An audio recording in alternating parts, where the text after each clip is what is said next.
अस्सलाम वालेकुम। Lecture 55 start करते हैं जी, कैफ 1 का। अच्छा जी, थोड़ी सी 4-5 लाइनें आपकी क्लास में जो रहती थी वो ज़रा जल्दी से देख लेते हैं। पेज 289 ओपन कर लें ज़रा।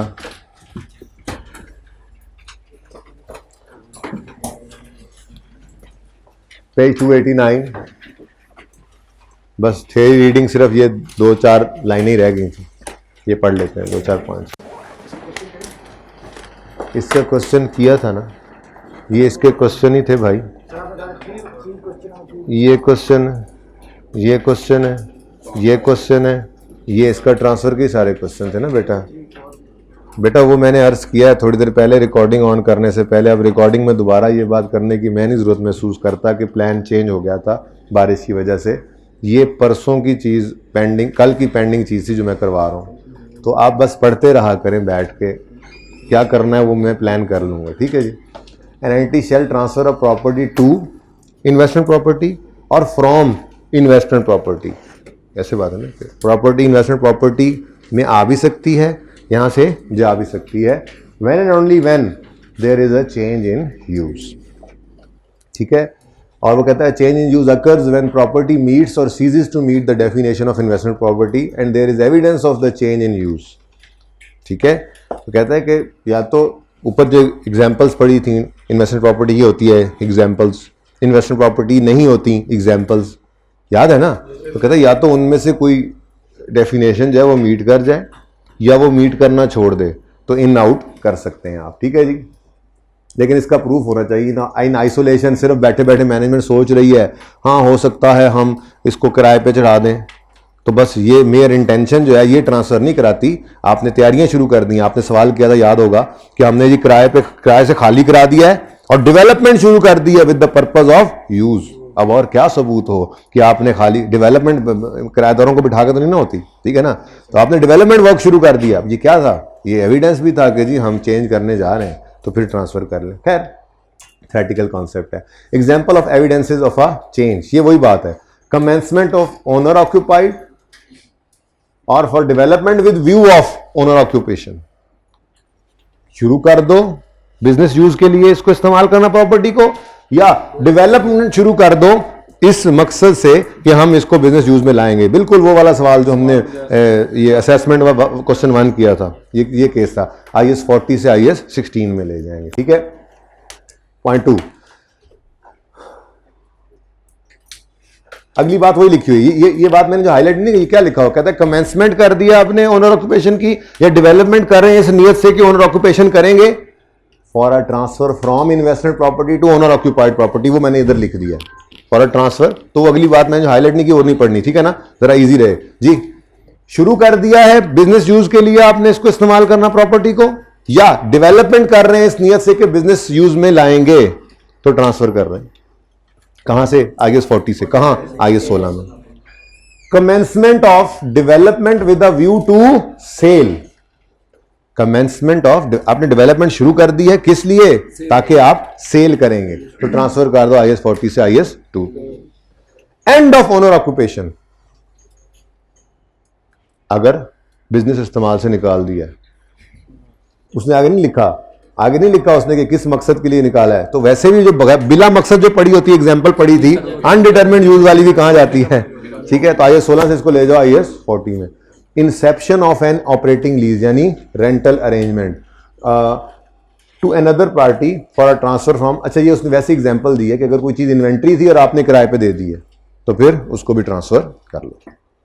फिर आगे ये कुछ पॉइंट्स थे जिसमें जो हमने पढ़े हुए हैं मुख्तलिफ जगहों पे, जैसे when an entity decides to dispose of an investment property without development with a view to sale, it continues to treat the property as investment property until it is derecognized and does not reclassify it as inventory। कहता है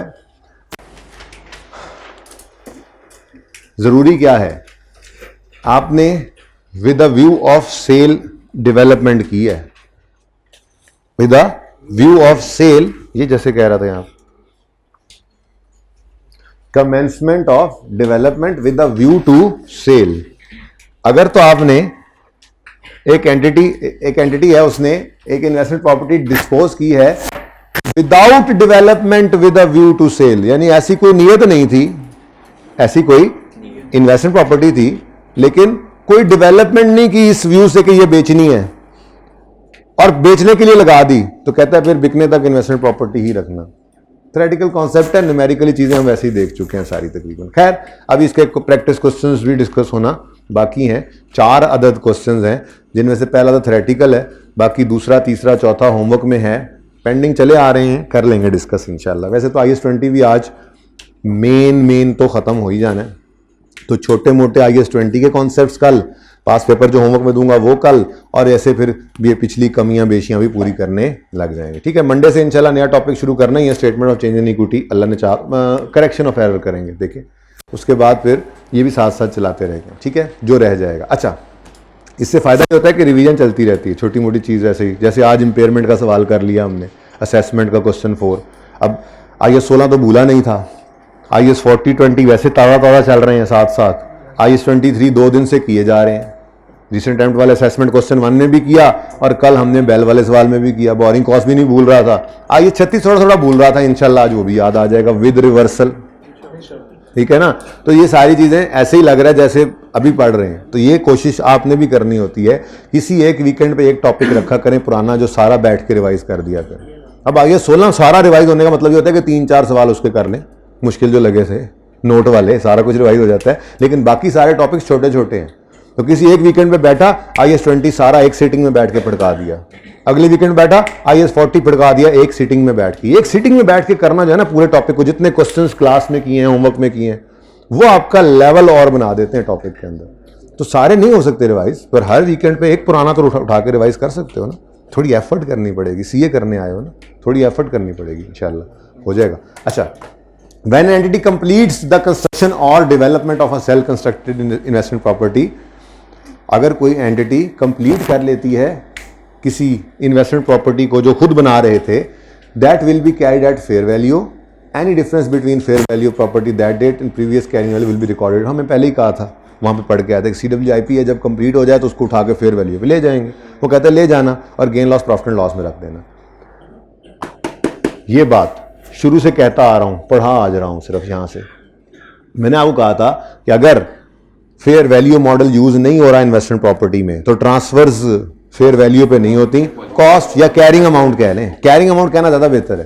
carrying amount इसलिए कि अगर IS-16 में पड़ा है तो cost पे नहीं पड़ा होगा, डेप्रिसिएशन माइनस होकर बुक वैल्यू पे पड़ा होगा, या रीवैल्यूएशन मॉडल भी था तो रीवैल्यूड अमाउंट माइनस डेप्शन होकर बुक वैल्यू पे पड़ा होगा, और जबकि इन्वेंट्री में पड़ी हुई है चीज तो वही चीज कॉस्ट पे पड़ी होगी। तो ब्रॉडर टर्म क्या है, कैरिंग वैल्यू या बुक वैल्यू। बुक वैल्यू किसे कहते हैं, जो किताबों में चीज हमारी नजर आ रही है जिस वैल्यू पर। अब इन्वेंट्री की किताबों में वैल्यू जो होती है बुक वैल्यू, वो कॉस्ट होती है, और PPE की बुक वैल्यू किताबों में होती है cost less accumulated depreciation less accumulated impairment loss, या रीवैल्यूड ऐसे तो revalued amount less subsequent depreciation less subsequent impairment loss if any. ठीक है ना, तो इसलिए ब्रॉडर टर्म बोल दें कैरिंग वैल्यू, इजाजत है। तो अगर कॉस्ट मॉडल यूज कर रहे हैं IS-40 में तो ट्रांसफर्स को करेंगे कैरिंग अमाउंट पे, कोई टेंशन नहीं है। लेकिन अगर इन्वेस्टमेंट प्रॉपर्टी में फेयर वैल्यू मॉडल यूज हो तो फिर वो सारा कुछ किया हुआ है, ये यहां पे लिखा हुआ है। When an entity uses cost model in IS-40, मैंने अपनी तरफ से लिखा, transfer between investment property, owner occupied property and inventory, यही 3 थे ना। Do not change the carrying amount of property transferred, do not change the carrying amount of property, यानी जो कैरिंग अमाउंट पड़ी है बस उसी पे ट्रांसफर कर दें। इन्वेस्टमेंट प्रॉपर्टी में पड़ा है कॉस्ट मॉडल पे तो कैरिंग वैल्यू पड़ी है, वही निकाल के PPE को दे दो, वही निकाल के इन्वेंट्री को दे दो। वहां से वापस आ रहा है तो कैरिंग अमाउंट पड़ी हुई है उसी के ऊपर इन्वेस्टमेंट प्रॉपर्टी को दे दो, ये कह रहा है। Do not change the carrying amount of property transferred and they do not change the cost of that property for measurement और डिस्क्लोजर पर्पसेस। ठीक है जी। लेकिन when an entity uses fair value model in IS-40, transfer shall be accounted for as follows, और ये सारा आप पढ़ लीजिएगा, ये हमने यही किया हुआ था। ठीक है ना, कि अगर आप IS-40 से IS-16 में जा रहे हैं तो इसको पहले प्रॉपर्टी को ले जाएं फेयर वैल्यू पे, फिर ट्रांसफर करें, और ट्रांसफर वाली वैल्यू जो होगी वो डीम्ड कॉस्ट होगी। यही वाली बातें यहां पर लिखी हुई जो हमने पढ़ी हुई थी। ठीक है, उसके अलावा ये एग्जांपल्स की तो सही यखनी निकली थी, ये एग्जांपल्स पहले यहां पे की थी, फिर इस एग्जांपल अगले दिन रिवाइज किया था, फिर अगले दिन दूसरे सवाल में डाल दिया था नाम नूम लगा के, तो बस ये हो गया, सारे डिस्क्लोजर्स भी हो गए, ये भी हम पढ़ चुके हैं। तो इस चैप्टर के अंदर अब सिवाय प्रैक्टिस क्वेश्चंस के ये 2, 3 भी मैंने डिस्कस जो क्योंकि करना है अभी, और 4 ये इंशाल्लाह डिस्कस होंगे। पास पेपर में तो एक सवाल था वो तो डिस्कस हो ही गया समझो। क्वेश्चन बैंक वाला क्वेश्चन भी इंपॉर्टेंट इसलिए है, पार्ट ए इसका इंपॉर्टेंट है क्योंकि उसने कहा था ब्रीफली स्टेट, तो ये सवाल इस तरह से भी आते हैं। गवर्नमेंट ग्रांट का कल होमवर्क दूंगा आपको, जो उसमें आप देखोगे गवर्नमेंट ग्रांट आप पढ़ते रहे काउंटिंग एंट्रीज कर करके, और उसने 2-3 बार ऐसा किया है कि गवर्नमेंट ग्रांट को थ्योरेटिकली पूछ लिया। Briefly describe the accounting treatment. 100% chances होते हैं, 100% कि ये ब्रीफली डिस्क्राइब भी कह सकता है, ये एंट्रीज भी कह सकता है, ये एक्सट्रैक्ट्स भी बनवा सकता है, मर्जी है उसकी। तो 100% चांस हो गया ना। ये मैं क्यों कहूँगा ये 10% चांस है? कोई 10% चांस नहीं है भाई, 100% चांस है। जो ऑप्शन जो मौजूद है, एंट्रीज मांग ले, ऑप्शन मौजूद है, इनकम स्टेटमेंट बैलेंस शीट बनवा ले, ऑप्शन मौजूद है कि वो आपसे डिस्कशन मांग ले किसी भी टॉपिक के अंदर। भाई सिर्फ गवर्नमेंट ग्रांट की बात नहीं कर रहा, I16 में भी ऐसे हो सकता है, IS40 में, IS20 में, IS23 में वो आपको एडजस्टमेंट दे, जो आपने अकाउंटिंग एंट्री करनी थी वो कहे एंट्री नहीं करे, वो कह दे डिस्क्राइब करो, तो वही एंट्री की अंग्रेजी आपने लिख देनी होती है। तो जहां जहां क्वेश्चंस दिए जाते हैं ना ब्रीफली डिस्क्राइब वाले, उनको इजी लेने वाले फेल होते हैं, जो पढ़ के नहीं देखते एक दफा कि कैसे करना है इसको। अच्छा जी, चलें आ जाए जी अब गवर्नमेंट ग्रांट्स पे। आज बारिश थी, इस वजह से फुल फ्लैज गवर्नमेंट ग्रांट हमने नहीं डिस्कस किया जैसे मेरा प्लान था। मैंने सिर्फ रीपेमेंट ऑफ गवर्नमेंट ग्रांट्स आज करवा दिया है। बाकी छोटी मोटी चीज़ें जैसे फॉरगिवेबल लोन्स या बिलो मार्केट रेट इंटरेस्ट है उसके वाले लोन, ये ट्रीटमेंट, ये डिस्कशन अभी हमारी रहती है। ठीक है जी,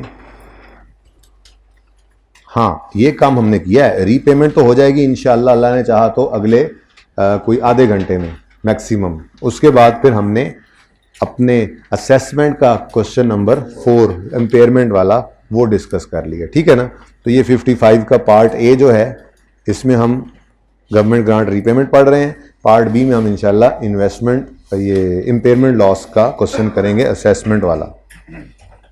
रीपेमेंट क्या होती है? क्या नाम है आपका? नासिर भाई ने 10 लोगों को मुलाजमत पे रखा हुआ है, जिस इलाके के अंदर गवर्नमेंट ने इनको उस वजह से ग्रांट दी हुई थी एडवांस में।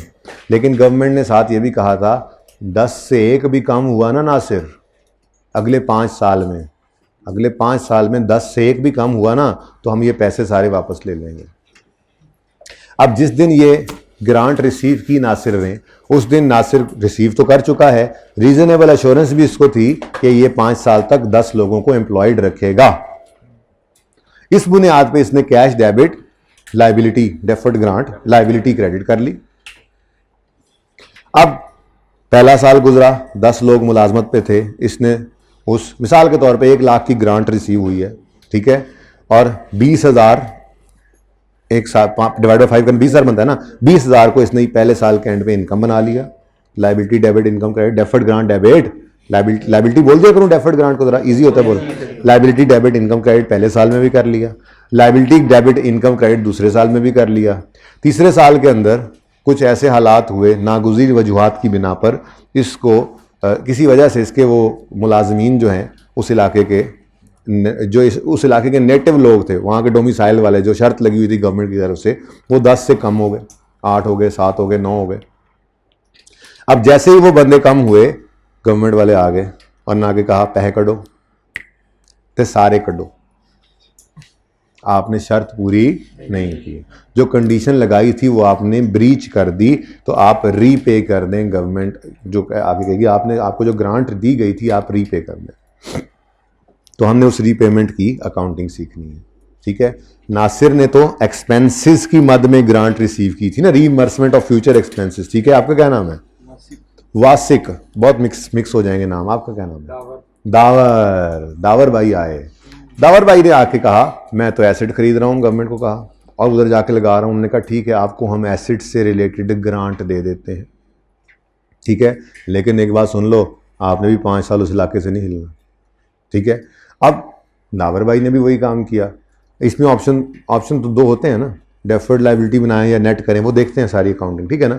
दावर भाई ने भी एसेट खरीद लिया, ग्रांट भी आ गई, एसेट इस्तेमाल करके डेफिसिट किए जा रहे हैं, ग्रांट को लाइबिलिटी को इनकम बनाते जा रहे हैं। 2-3 साल अच्छे गुजर गए कि इनको भी किसी वजह से काम बंद करना पड़ा। अब गवर्नमेंट ने कहा था अगर आपने 5 साल से पहले काम बंद किया तो आपसे सारे पैसे हम वापस ले लेंगे। वो आ गए, तो वो जब आएंगे तो उसकी क्या अकाउंटिंग होनी है और उनके आने के बाद फिर बिजनेस के अंदर क्या अकाउंटिंग होनी है, आज हम ये सीखने जा रहे हैं। अभी तक हमने सिर्फ गवर्नमेंट ग्रांट को रिसीव किया था और खैर आफियत के साथ अरसा पूरा कर लेते थे, ठीक है ना। लेकिन आज ऐसा नहीं होने वाला। आज आप पूछते थे ना, तो मैं कहता था वक्त आएगा, आखिरी दिन हम रीपेमेंट करते होते हैं, ठीक है ना। तो आज फिर हम वो हालात देखने जा रहे हैं कि अगर रीपेमेंट हो जाए तो उसकी अकाउंटिंग कैसे होगी जिस वक्त करनी है, और फिर उसके बाद सब्सिक्वेंटली क्या होगा, फिर ये रीपेमेंट पिछले सालों पर भी असर डालेगी रिट्रोस्पेक्टिवली या नहीं डालेगी, prospectively like change in estimate होगी, ये सारी डिस्कशन हम अभी करने लगे हैं, ठीक है। तो शुरू करते हैं बात सवाल से।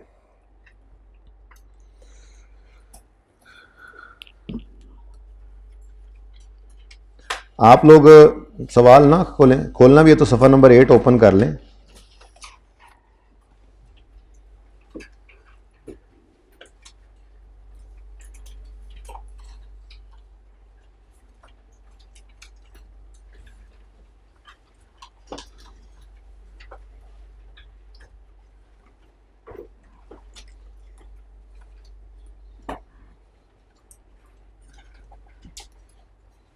जी एग्जाम्पल 12, ऑन यकम जुलाई 21 नासिर लिमिटेड रिसीव्ड, हमारा नासिर था ना अभी, ठीक है ना, यहां पे तो जाम लिमिटेड है, जाम सादिक।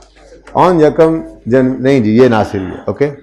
ऑन यकम जनवरी 21 Nasir limited received a cash grant of 15 lakh towards cost of employing a blockchain analyst, किसी बंदे को आपने मुलाजमत देनी है, ठीक है ना, on a new project for 5 years period. आप एक प्रोजेक्ट शुरू करें, उन्होंने कहा जी एनालिसिस के लिए, ब्लॉकचेन पता नहीं क्या होता है, ठीक है ना, उसके लिए कोई एनालिस्ट रखना है, इनको कहा गवर्नमेंट ने। इन्होंने कहा ना मैं रिसर्च करने जा रहा हूं ये प्रोजेक्ट के ऊपर।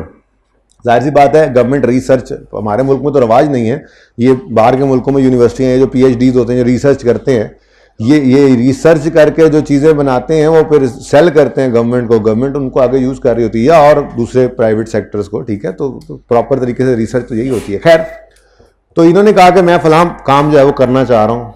जाहिर सी बात है गवर्नमेंट को उसमें कोई फ़ायदा नज़र आया हो तो उन्होंने कहा ठीक है, काम खुद से ही ना बैठ के करते रहना, एक ब्लॉकचेन एनालिस्ट आप हायर करो, अगले 5 साल तक इस प्रोजेक्ट पे इसको हायर रखो, ये लो आपके हालात अगर सही नहीं है, आपने शक्ल बना, नासिर ने शक्ल से बना दी, एनालिस्ट अब पैसे लेगा, प्रोफेशनल बंदा। उन्होंने कहा ये पकड़ो 15 लाख, ये उस एनालिस्ट के लिए आपको हम दे रहे हैं, लेकिन 5 साल के लिए इसको आपने इस प्रोजेक्ट के ऊपर बिठाना है। ये इस प्रोजेक्ट को देखे, फ़ायदा तभी होगा भाई, चीज़ बन जाएगी तो मुल्क का भी फ़ायदा है, तुम्हारा भी फ़ायदा है, हमारा भी फ़ायदा है, लोगों का भी फ़ायदा है, होगी ना कोई ऐसी चीज़, कुछ सेहत के लिए अच्छी चीज़ होगी बहरहाल, ठीक है। अब कितने गया, the grant is repayable in full. साथ ही उन्होंने पैसे पकड़ाते नासिर को क्या कहा, ये सारे पैसे वापस ले लेंगे if the project is not completed, ठीक है। The analyst was employed and project commenced from यकम जनवरी 21, और इन्होंने काम शुरू कर दिया। 21 भी गुजर गया, 22 भी गुजर गया, सब सही जा रहा था कि 23 का दिन आ गया, वो दिन जिसका इनको और आपको बिल्कुल भी इंतजार नहीं था। आपकी चाहत थी कि सवाल में ये ना आता, लेकिन आ गया। On 20 January the project was cancelled and grant had to be repaid in full. जैसे ही इन्होंने प्रोजेक्ट बंद करना है, बाहर दरवाजे पे खट खट खट खट होनी है, दरवाजा खोलना है तो बाहर गवर्नमेंट खड़ी होगी, गवर्नमेंट नहीं गवर्नमेंट खड़ी होगी, ठीक है। और उसने क्या कहना है, पैसे कटो सारे इन फुल। आई के अपने पार्शियल रीपेमेंट की बात नहीं की किताब में, हम भी नहीं कर रहे, ठीक है ना। फुल रीपेमेंट की बात है तो बस फुल को ही सोचें, फुल को ही देखें, ठीक है। सारी ही ग्रांट क्या होगी, ऐसे नहीं कि जी जितने हो गए बाकी वापस कर दो, नहीं, फुल रीपेमेंट, ठीक है। तो फुल रीपेमेंट की बात कर रहे हैं तो उन्होंने कहा सारे पैसे वापस कर दो। अब हम एंट्रीज कर लेते हैं जी, मसले ही कोई नहीं। फॉर द ईयर एंडेड 31, वैसे ईयर एंड उसने नहीं बताया था, मैं जबरदस्ती इसको ईयर एंड 31 कह रहा हूं, हम ऐड कर लेते हैं। 5 एंट्रीज फ्रॉम यकम जनवरी 21 till date of payment, year end is लो, सवाल बदलने में कौन सी देर लगती है। ईयर एंड इज 31 दिसंबर। ठीक है जी, चलो अब सही है, तकलीफ दूर हो गई। अब फॉर द ईयर एंडेड 31 दिसंबर 2021 ये सवाल है, नीचे जवाब आ रहा है। 1 जनवरी 21 कैश डेबिट, बोलो बोलो, कैश डेबिट डेफर्ड ग्रांट नामी लायबिलिटी क्रेडिट जी 1500 कर लें, 1500।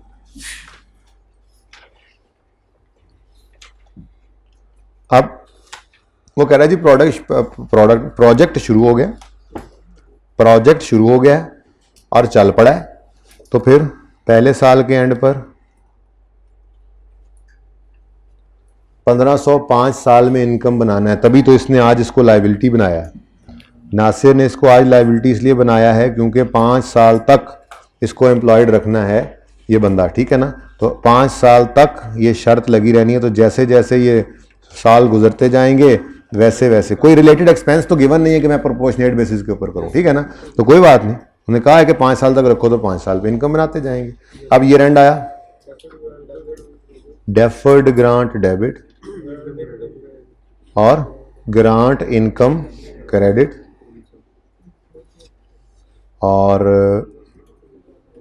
1500 डिवाइडेड बाय 5 कर दो, यानी कि 300 रुपए को इनकम में ले जाओ।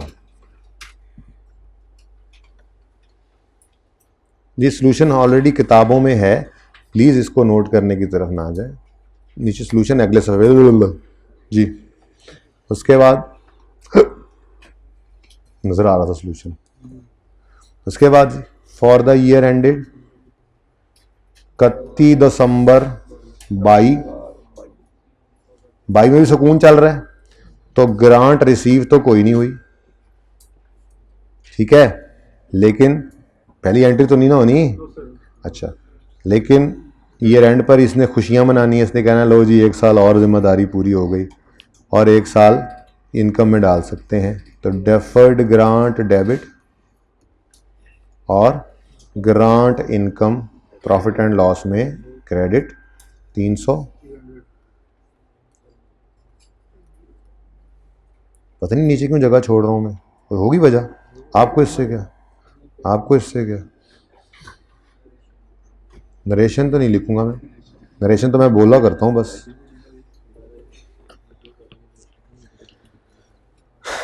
और जी नासिर को देखो जरा, देखो जरा नासिर को सारे, देखो जरा, देखो जरा, वो देखो टिश्यू निकाल के ऐसे से कर रहा है, देख लो। कोई बात, टिश्यू नहीं ऐसे पेन है, कोई बात नहीं, खैर कोई बात। अब नहीं चल सका काम, कोई बात नहीं, अल्लाह का अमर है। आई नु कौन टाल सकता है नासिर, आई नु कौन टाल सकता है, कोई नहीं, हौसला कर, हौसला। अल्लाह फिर देसी। ओ भाई टकरा ना मैं दुंबे हो, तुसी टकरा मारी जाते हो मेरे डाइस नू।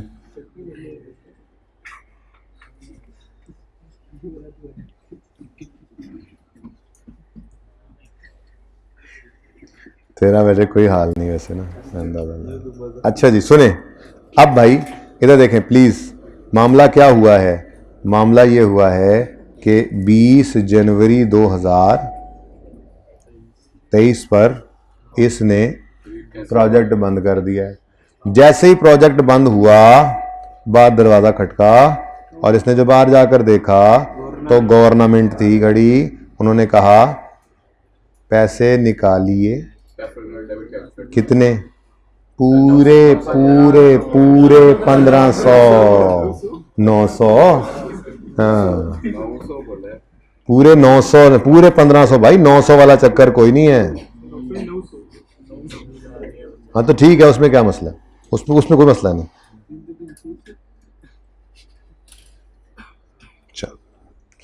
अच्छा जी, अब मामला कुछ ऐसा है कि पैसे तो चले गए, गवर्नमेंट ने वापस ले लिए, पैसे तो चले गए, ठीक है।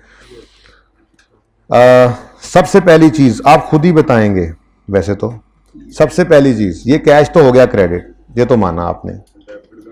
जो बैलेंस लायबिलिटी में अभी पड़ा है, जिसने अभी तक इनकम में जाना है, क्या वो पड़ा रहे? अब कौन सा यार वो रह गया, अब तो बस, अब तो कभी भी उसमें से इनकम नहीं बनने वाली। ठीक है, तो सबसे पहला स्टेप फिर क्या होगा, सबसे पहला स्टेप तो होगा जेब से पैसे निकालेंगे भाईजान, पहले उनको जाएंगे, वो खड़े यहाँ आके उनको भेजें, पहले तो 15 लाख निकाले जेब से, करें वापस। लेते हुए ख्याल करना था ना 15 लाख, उस वक्त लेते बड़ी खुशियां मना रहे थे, नहीं इसने खुशियां नहीं मनाई थी, इसने उस वक्त बोझ समझा था, अच्छा बच्चा है, बोझ समझा था, पढ़ा लिखा अकाउंटेंट है, ठीक है, बस मैं बोल रहा हूं ना, चुप करके सुनो बस वो।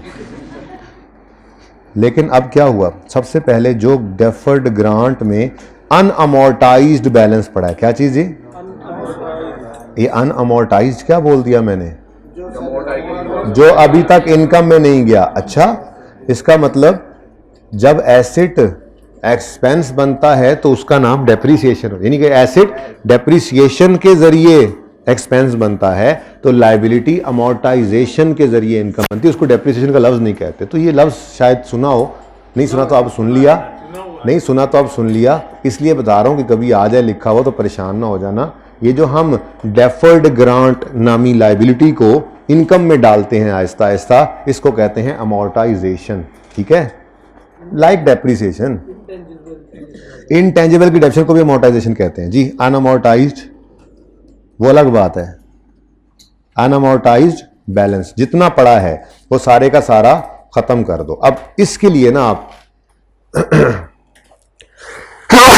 एक अल्हम्दुलिल्लाह अल्लाह, एक बच्चों तरीका यह है कि आप लेजर बनाएं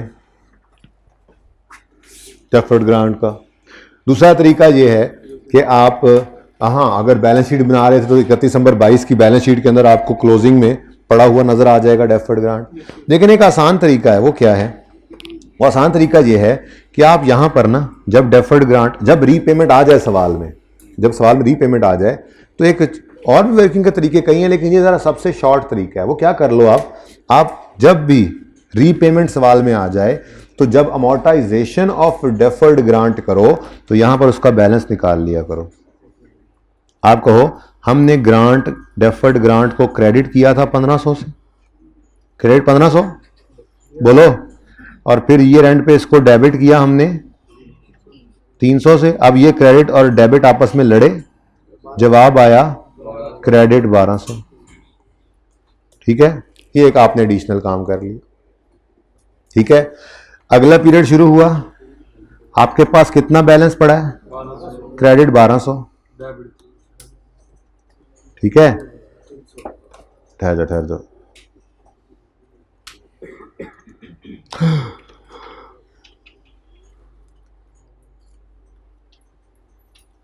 अच्छा, उसके बाद अगला साल आया, अब क्रेडिट में 1200 पड़ा था, पिछले साल 300 तो इनकम बन गया था, इस साल फिर कितना क्रेडिट हो गया, सॉरी डेबिट हो गया, ये डेबिट माइनस हो रहा है, ठीक है ना।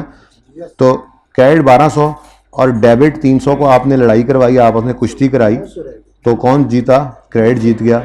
लेकिन फौजी इसके भी मारे गए, कितने, 300 मारे गए, बाकी 900 बच गए, ठीक है ना। ये 1500 फौजी लेके आया, ये 300 फौजी लेके आया, जंग हुई, ये 300 मारे गए, इसके 1200 बच गए।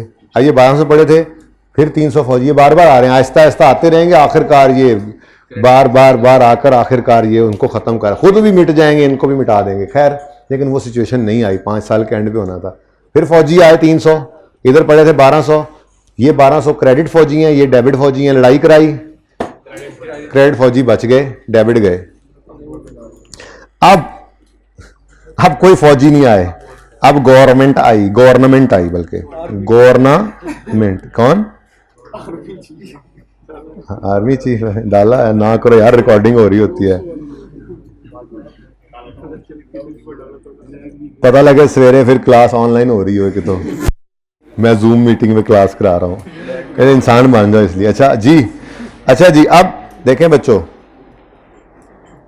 सबसे पहले कैश निकाला जेब से, उसके बाद अब जितना अनअमोर्टाइज्ड बैलेंस पड़ा हुआ था, जो अभी तक लायबिलिटी में इनकम नहीं बना था, उसको आप ले आओ और आके डेबिट कर दो, खत्म करो। डेबिट क्रेडिट नेचर की चीज है ना, खत्म करने के लिए क्या करना पड़ेगा, डेबिट, ठीक है जी। और बैलेंसिंग फिगर डेबिट साइड पे आ रही है, ये खुशी की बात है, गम की बात है।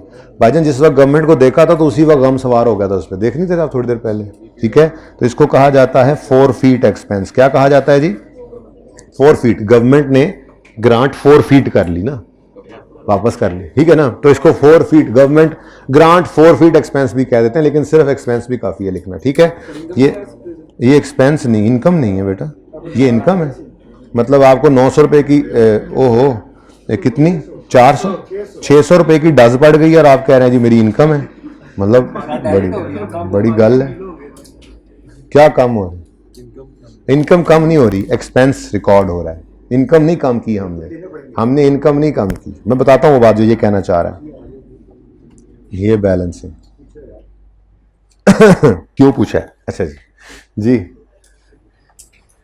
ग्रांट रिसीव की भाई नासिर ने, लायबिलिटी बनाई। पहले साल के एंड पे कुछ इनकम में ले गए नासिर भाई, दूसरे साल के एंड पे कुछ इनकम में ले गए नासिर भाई। अभी तक भी 900 इनकम में जाना बाकी था कि इन्होंने काम बंद कर दिया, प्रोजेक्ट रोक दिया किसी भी वजह से।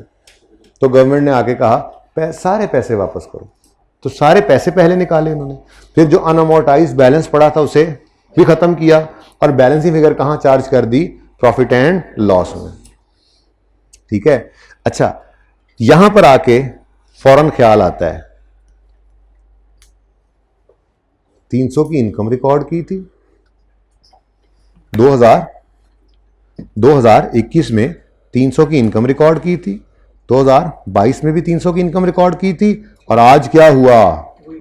600 का एक्सपेंस रिकॉर्ड कर रहे हैं। तो ये तो बेतुकी बात हुई। हमें चाहिए हम वापस जाएं 2021 में, यहां पे जाकर 300 का एक्सपेंस रिकॉर्ड करें, यहां पे जाकर 300 का एक्सपेंस रिकॉर्ड करें और यहां पे कुछ ना करें। ये दो ऑप्शंस है ना। ऑप्शन 1 छोड़ो, जो हुआ सो हुआ, जो हुआ सो हुआ, जो कुछ भी है अब यहां पे सही कर लो और ऑनवर्ड सही चलना। चेंज इन एस्टीमेट, जैसे यूजफुल लाइफ बदल जाती थी तो हमने कहा था जो हो गया सो हो गया, उसको मत छेड़ो, इसी को सही करो और आगे सही चलना। एक ऑप्शन ये है। दूसरा ऑप्शन ये है कि नहीं नहीं नहीं नहीं नहीं, हम तो जाएंगे यहां तक, वापस यहां पे सही करते हुए आएंगे। तो इस वापस जाने को रिट्रोस्पेक्टिव एप्लीकेशन या रिट्रोस्पेक्टिव रीस्टेटमेंट कहते हैं। ये तो अभी हमने पढ़ी नहीं है, हमने जुगाड़ लगा लिया, ये तो अभी हमने पढ़ी नहीं है, ये तो होना नहीं है, ठीक है। हमने क्या पढ़ा हुआ है? हमने क्या पढ़ा हुआ है? प्रोस्पेक्टिव एप्लीकेशन के जहां खड़े हो सिर्फ उसी को सही करो, जो हुआ सो हुआ। चेंज इन एस्टीमेट कहते हैं इसको। इस अकाउंटिंग ट्रीटमेंट को क्या कहते हैं? चेंज इन एस्टीमेट की accounting treatment. Change in estimate की अकाउंटिंग ट्रीटमेंट क्या कहती है? जो 2 साल गुजर गए सो गुजर गए, उनको छोड़ो, अब जो मामला है वो सारे का सारा यहीं पर रिकॉर्ड कर दो, वापस जाने की जरूरत नहीं है। तो ये दो ऑप्शन में से हम कौन सा सिलेक्ट करेंगे? जो हमें स्टैंडर्ड कहेगा। तो IAS 20 ने कहा हुआ है,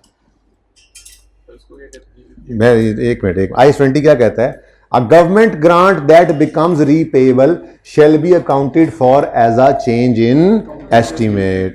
चेंज इन अकाउंटिंग एस्टीमेट, जिसका तरीका हमें आता है। जो इसके अलावा वाला तरीका है वो तो IAS 8 में पढ़ना है, तो हमें आता है ना, हमने उसको डिस्कस करना है अभी, ठीक है। हाँ, वो IAS 8 की बात IAS 8 में देखेंगे। चेंज इन एस्टीमेट का हमें पता है, इसकी अकाउंटिंग क्या है? जिस साल में खड़े हैं उसी साल की डेफिनेशन सिर्फ सही करते थे। हाँ, वो कर उस साल के शुरू से ही लेते थे, पर उस साल में सिर्फ चेंज करते थे। पिछले साल की डेफिनेशन को कभी भी जाके हमने नहीं छेड़ा था एस्टीमेट चेंज होने पर, ठीक है ना। तो ये क्या कहता है? IAS 20 कहता है गवर्नमेंट ग्रांट अगर रीपेएबल हो जाए तो उसकी अकाउंटिंग कैसी होगी? अकाउंटिंग कैसी होगी? जैसी चेंज इन एस्टीमेट वाली थी। यानी कि इस रीपेमेंट को हमने अकाउंट फॉर करना है as a change in estimate. ये एक चेंज इन एस्टीमेट है। इसका मतलब पता है क्या है? इसका मतलब इसके बाद बुक वैल्यू होगी अगर एसेट होता तो, और इसके बाद रिमेनिंग लाइफ होगी डेप्शन के लिए। लेकिन ये एसेट नहीं है, यहां पे तो एक्सपेंस था। एसेट वाली आगे आ रही है ग्रांट, ठीक है। तो अगर ग्रांट रीपे हो जाए तो ये क्या है? Change in estimate. Change in estimate का मतलब ही क्या है? चेंज इन एस्टीमेट का मतलब ही यही है, जो पिछले सालों में गुजर गया सो गुजर गया, अब उसको ना छेड़ो। जो पिछले साल इनकम रिकॉर्ड करते रहे थे अब उसका कुछ नहीं कर सकते, बस अब इस साल में एक एक्सपेंस रिकॉर्ड कर दो। यही IAS 20 ने अकाउंटिंग ट्रीटमेंट बताया, ठीक है। एक तरह का अंदाजा ही था ना। यहां खड़े होकर नासिर क्या कह रहा था? मैं इंशाल्लाह 5 साल ये प्रोजेक्ट चलाऊंगा। हाँ, रीजनेबल एश्योरेंस दी थी, अंदाजा ही था। लेकिन तीसरे साल के स्टार्ट में आके अंदाजा बदल गया, कोई हालात बदल गए, गड़बड़ हो गई, ठीक है, कुछ नहीं हो सकता, वापस ना जाओ जी। बुक वैल्यू पे भी डिवाइड करेंगे बेटा, यहाँ पे है बुक वैल्यू या कॉस्ट। मैंने कहा कि ये वहां पे तुम रुक गए थे, आगे नहीं सुना तुमने। मैंने कहा ये एक्सपेंस वाला एसेट वाला आता है तो उसको भी देख लेंगे और बुक वैल्यू पे ही करेंगे, जब होगा बुक वैल्यू। तो यहाँ तो नहीं है, ये अर्ज किया, ये तो एक्सपेंस है, ठीक है, ओके। उसके बाद भाई अब आगे कुछ भी नहीं होना, ये सवाल खत्म हो गया। हाँ, ये अलग बात है कि अगर एक्सपेंस की अमाउंट दी होती, उसने हर साल हम एक्सपेंस भी रिकॉर्ड कर रहे होते, तो वो एक्सपेंस वाली एंट्री सिर्फ आ जाती, ठीक है, और सही हो गया। ये क्या है जी, repayment of grant related to expenses, reimbursement of expenses की मद में reimbursement of expenses, future expenses के लिए एक ग्रांट रिसीव की थी नासिर ने। ये नासिर वाली ग्रांट के साथ हुआ।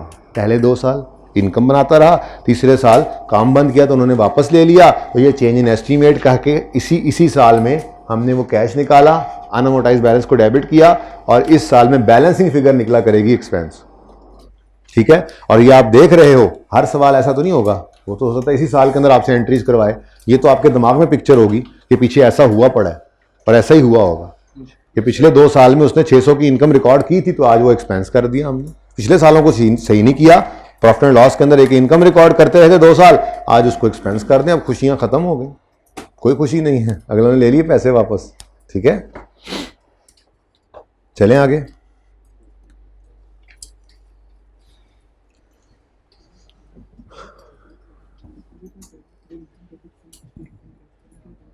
चलें आगे यार, ये सोल्यूशन वैसे मौजूद है, लेकिन तस्वीर चलो इसलिए बेशक बना लिया करो, अगर दिल करता भी है तो सिर्फ इसलिए होगा, सोल्यूशन सेम है, बस वही सिर्फ ये होता है कि जरा आमने सामने एंट्रीज होती है ना, तो थोड़ा सा ऐसे वो पिक्चर जरा मैप जरा अच्छा बन जाता है, और कोई वजह नहीं है तस्वीरें लेने वालों, मेरे नहीं ख्याल लेनी चाहिए तस्वीरें, कोई जरूरत नहीं है। हाँ, वो नहीं लिखी हुई, तो वो तुम उस एंट्री में भी लिख सकते थे, यहाँ पे, यहाँ पर इसके नीचे जगह तो कोई नहीं है ऐसे, ठीक है जी। भाई क्या रिट्रोस्पेक्टिव नहीं पढ़ा, रेट्रोस्पेक्टिव अभी हमने है ही नहीं, अभी प्रोस्पेक्टिव, ये भी वहीं जाके बताऊंगा, फिलहाल ये भी ना लिखो, वहीं बताऊंगा कि प्रोस्पेक्टिव क्या होता है। जब रिट्रोस्पेक्टिव का बताऊंगा तो प्रोस्पेक्टिव बताऊंगा ना। अभी सादा बात है भाई, चेंज इन एस्टीमेट की अकाउंटिंग आती है, वो क्या है, जिस साल में खड़े हो उस साल को सही करो, जो गुजर गया सो गुजर गया, बस इसका नाम ले लेंगे जब लेना होगा तो। चलें आगे। Repayment of grant related to assets, यहां सही खुली डुली जगह है।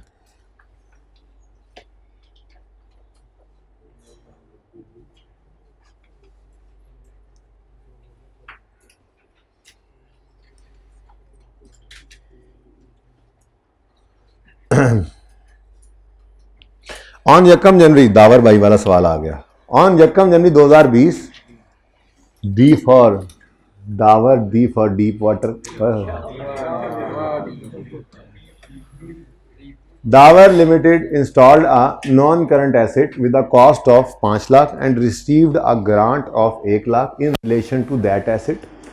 The asset is being depreciated on straight line basis over 5 years. 2020 में दावर भाई ने एसेट लगाया है, गवर्नमेंट ने 1 लाख की ग्रांट भी दे दी है। अब ये मैचिंग कॉन्सेप्ट है, तो एसेट भी 5 साल, वो कह रहा है 5 साल लाइफ है ना एसेट की, तो एसेट भी 5 साल पे डेप्रिशिएट होगा और ग्रांट भी 5 साल में इनकम बनेगी, ठीक है। Grant is grant was repaid on यकम जनवरी 2021 सही गुजर गया था, 22 में क्या हुआ, रीपेमेंट आ गई, ठीक है। In full on failing to meet the conditions, भाईजान ने मीट नहीं की कंडीशंस, तो उन्होंने आके सारे पैसे वापस ले लिए, ठीक है। अब शुरू करते हैं कहानी, चलो इधर ही कर लें, कॉपी पेस्ट क्या करना जी। Year end is, journal entries कर दो 20 to 22, ईयर एंड इज। देखो ना सवाल के सोल्यूशन में उन्होंने डेट्स भी दिसंबर वाली डाली हुई है, तो आई क्या कुछ चाहिए तो लिख देता, ईयर एंड इज 31 दिसंबर, ठीक है।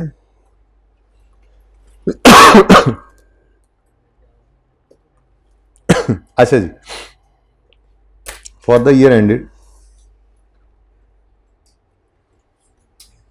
31 दिसंबर 20,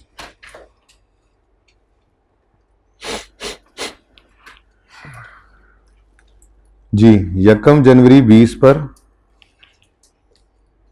पहले एसेट खरीदा है उन्होंने जी, तो एसेट पीपीई कह दूं, पीपीई डेबिट कैश क्रेडिट 500,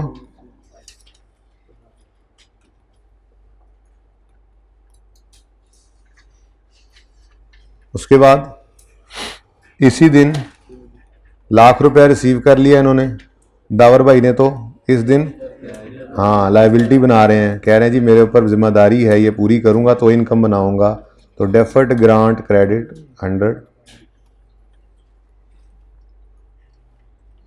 उसके बाद जी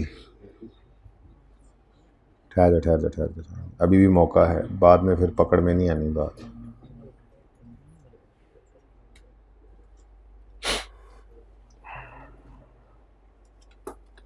अच्छा जी, उसके बाद एसेट डेप्रिशिएट करेंगे, depreciation expense debit, accumulated depreciation credit. हाँ जी, कितना एसेट है? 500। क्या लाइफ है? डिवाइडेड बाय 5, पूरा साल 100 बनता है। इतने तुम टार्जन कहता 50। अच्छा, ग्रांट भी 50 नहीं बनती बाय द वे, 20 बनती है।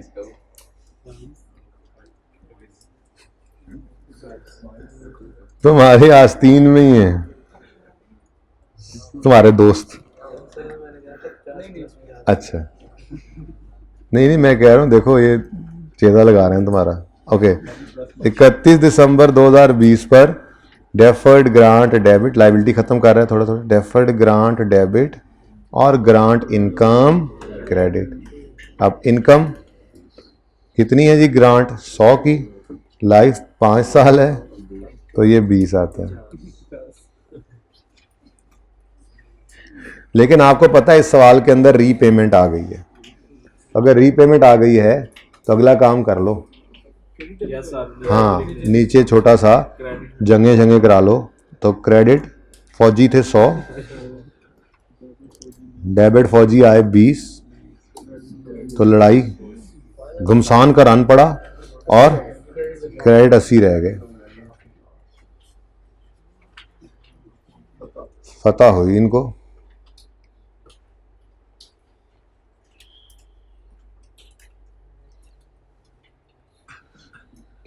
डेबिट ने तीर आजमाए थे, क्रेडिट ने जिगर आजमाया था। तीर हार गए, जिगर जीत गए। और जिगर आगे चलें जी। तो सारे जिगर्स ध्यान से सुने। गाइज खामोश हो जाएं प्लीज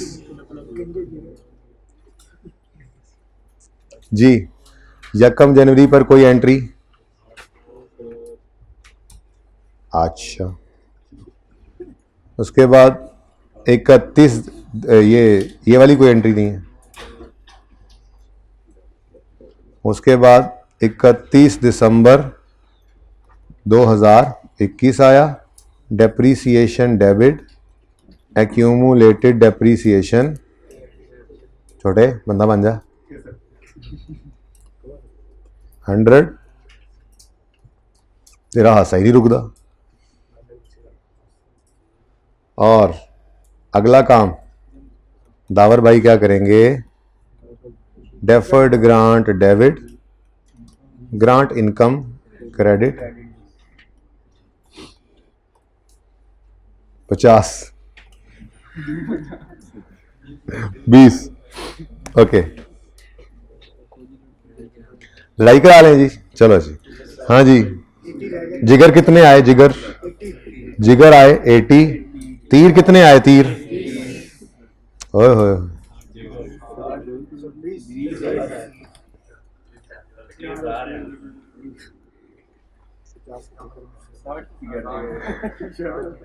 कितने जिगर्स बच गए? अच्छा बस कर दो यार, ऑनलाइन वाले परेशान होते हैं ऐसी बातों से। वो कहेंगे कैलकुलेशन में कोई मसला आ रहा है हमें। ठीक है ना, प्लीज भाई, हम मजाक कर रहे थे, एक भाई का चेजा लगा रहे हैं सारे।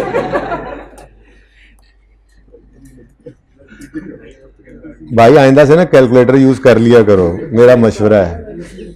अगर नहीं है मतलब नहीं इतना अगर नहीं, टार्जन नहीं ना बनना चाहिए। लो भाई 22 वाला साल आ गया दावर भाई, फैक्ट्री बंद कर दी आपने। अब जैसे ही फैक्ट्री बंद की दरवाजा खटका, गवर्नमेंट बाहर खड़ी थी। गवर्नमेंट ने कहा हम यहां से गुजर रहे थे, आपकी फैक्ट्री चलने की आवाज नहीं आ रही थी, क्या चक्कर हुआ? मैंने कहा इन्होंने बड़ी सफाइयां दी, ये हो गया वो हो गया फला, मैं इंशाल्लाह जल्दी शुरू कर लूंगा। ने कहा नहीं, पैसे कटो, तो सारे फुल। ठीक है, तो जी इधर देखें जी, देखें भी देखें, 1 जनवरी 2022 पर ये चेंज इन एस्टीमेट है, साल के पहले दिन आ गया। ठीक है, ओके जी। कैश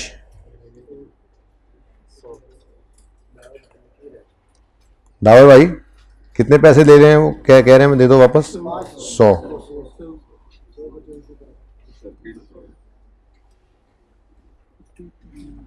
अच्छा देखो, इन एग्जाम्पल्स को इजी तो नहीं लेते हो आप जो क्लास में हो रही होती है। याद है ना आपको ट्रांसफर वाला, फिर वो हमारा हैवी ड्यूटी सवाल जो बना था, ऐसी एग्जाम्पल से बनना था। ऐसी एग्जाम्पल करते करते IS 40 के अंदर वो कॉम्प्रिहेंसिव सवाल जब वो कर लिया, फिर GNU कैश भी हम कर गए, फिर एक और सवाल भी उस तरह का हम कर गए, इन्वेस्टमेंट प्रॉपर्टी का शायद। ठीक है ना, तो ये फिर सवाल होने लग जाते हैं। हमेशा कॉन्सेप्ट्स बनते हैं छोटे छोटे एग्जाम्पल से, छोटे छोटे सवालों से। याद है रीवैल्यूएशन का सवाल पहला कैसा था, 1.5 लाइन का, फिर 2 लाइन पे आए, फिर 3 लाइन पे आए, कब तक सवाल 5-6 दिन ऐसे ही सवाल चलते रहे, बस सादे सादे सादे, और फिर आज आप यहाँ पर पहुंचे हो, अल्लाह ने आपको पहुंचाया यहाँ तक। तो कॉन्सेप्ट तो हमेशा बेसिक छोटे छोटे सवालों से ही बनता है जी। तो कैश तो गया, अब अगला काम क्या करना है दावर भाई ने, जाके देखना है कितना पड़ा है बैलेंस, कितने जिगर्स पड़े हैं। तो ये जिगर्स को भी अब खत्म कर दो भाई। 60 डेफर्ड ग्रांट डेबिट 60 से, और बैलेंसिंग फिगर फॉरफिट एक्सपेंस है, ये बैलेंसिंग फिगर है, ये प्रॉफिट एंड लॉस में जाएगा कितना 40। अब अगर आप गौर फरमाएं तो वही बात है, आपने एक इनकम रिकॉर्ड की थी 20 की, एक इनकम रिकॉर्ड की थी 20 की, और आज क्या हो गया, सब गड़बड़ा गया, काम सब गड़बड़ हो गई, पैसे वापस हो गए। अब इन सालों को जाके सही नहीं करना, बल्कि यहां पर आकर चेंज इन एस्टीमेट कहते हुए इसको यहीं पर ही इसके असरात सारे जो जो पिछली गलत इनकम कह लें अब, हालांकि उस वक्त बेचारे ने ठीक इनकम रिकॉर्ड की थी, यहां पे रीजनेबल एश्योरेंस दे रहा था। स्टैंडर्ड ने ये तो नहीं कहा था कि 5 साल पूरे हों तो इनकम रिकॉर्ड करो, फिर तो होगी मैचिंग। स्टैंडर्ड ने ये कहा था ग्रांट रिसीव हो गई है, क्या लगता है आप, क्या लगता है सर, इंशाल्लाह 5 साल चलेगा काम हमारा। ऐसे कैसे हो सकता है हम 5 साल से पहले बंद कर दें? ठीक है, तो स्टैंडर्ड ने क्या कहा था, ठीक है इसको रिकॉर्ड कर लो। वो अगली बात थी, रिकॉर्ड आज ही इनकम में नहीं किया, कर सकते थे, रिकॉर्ड इनकम में कर लो या रिकॉर्ड कर लो आज लायबिलिटी में, क्योंकि मैच करवाना है एसेट से, तो आहिस्ता आहिस्ता इनकम बनेगी। लेकिन रिकॉर्ड हो गई ग्रांट, कितने गई, सॉरी रिकॉर्ड होगी ग्रांट।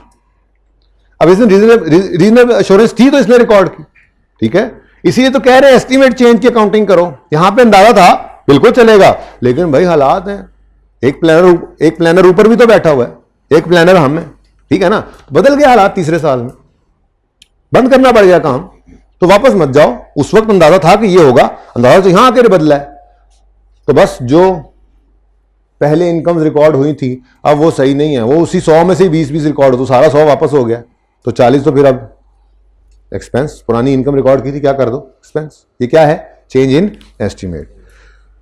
अच्छा अगली बात, डेप्रीसिएशन तो होगी कि डेप्शन भी माफ हो गई, डेप्रीसिएशन अपनी जगह पे है।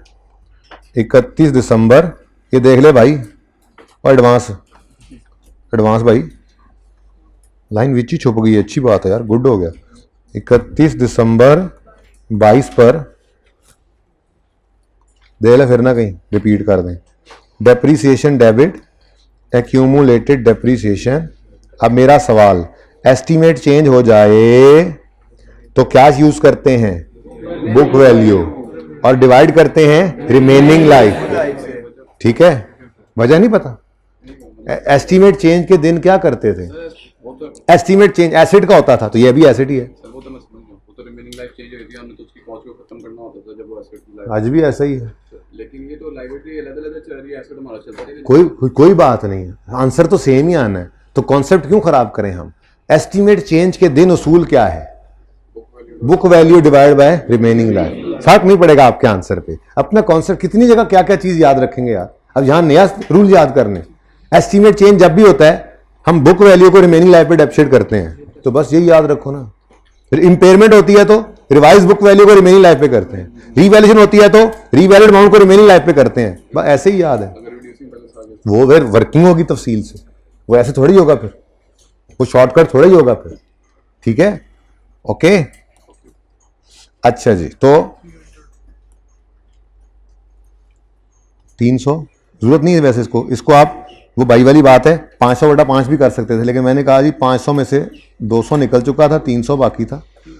ये 500 का एसेट था, ये 100 रुपये एक्यूमुलेशन क्रेडिट करें या एसेट क्रेडिट करें, एक ही बात होती है।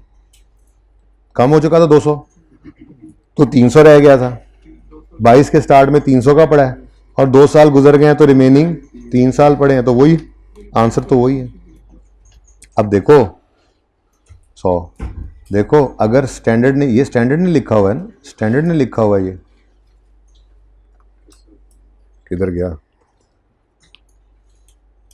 कि इसको क्या करो, इसको अकाउंट फॉर करो as a change in estimate, तो फिर ये करना पड़ेगा। फिर रिड्यूसिंग बैलेंस होगा तो देखेंगे उसमें क्या करना है, क्या क्या मसले मसाइल हैं। बुक वैल्यू, अच्छा रिड्यूसिंग बैलेंस हो फिर क्या होगा, अगर लाइफ नहीं बदली तो रेट नया निकलेगा।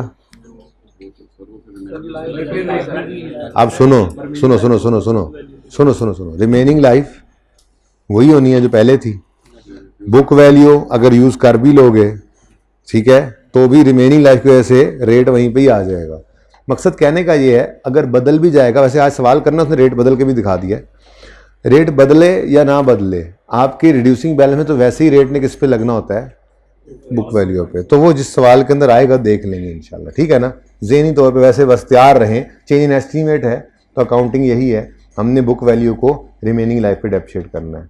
सो गए थे ना बीच में जो बात की, वो फजूल बात थी, ठीक है। मैंने सिर्फ इतनी सी बात की है, estimate change, estimate change, estimate change क्या करते हैं, बुक वैल्यू को रिमेनिंग लाइफ पे, बुक वैल्यू को रिमेनिंग लाइफ है, बस इतना याद रखो, इससे ज़्यादा कुछ नहीं याद करना। आगे चलें।